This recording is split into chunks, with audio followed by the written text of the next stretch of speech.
Good morning everyone. Today we are going to perform the experiment, and the aim of the experiment is characteristics of chopper amplifier. So to perform this experiment, first of all we should know what is the basic function of your chopper amplifier. So as you can see, chopper amplifier, we are having the DC at the input side, and what we will do, chopper means to chopping or cutting into a small pieces.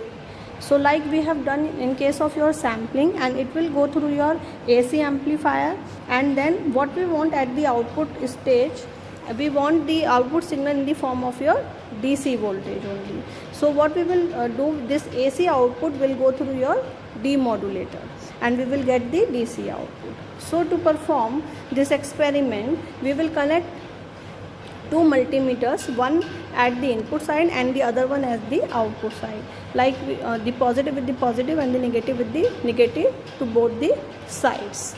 So the very first step is to set the input at the 40 millivolt voltage, and then by varying the input voltage, we will simply note it down the output variation in the voltage with the help of the multimeter which we have connected at the output side. So I have already made the observation table for you, and I have already set the input at the 40 millivolt and changing the input voltage from 40 to 40.5, 41.7 like this, and I have noted down the output voltage 160.2 like this. So what we are getting the amplified output at the output of your chopper amplifier.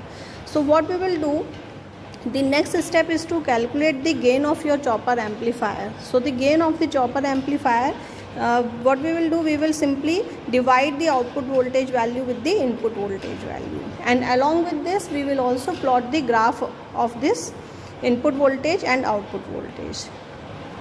So as you can see, I am varying the voltage at the input side, and the output is also getting amplified. So this is the characteristics of your chopper amplifier by plotting the graph in between your input voltage and output voltage. So you have to draw the plot in between your input voltage and output voltage, and you have to calculate the gain of your chopper amplifier in this experiment. Thank you.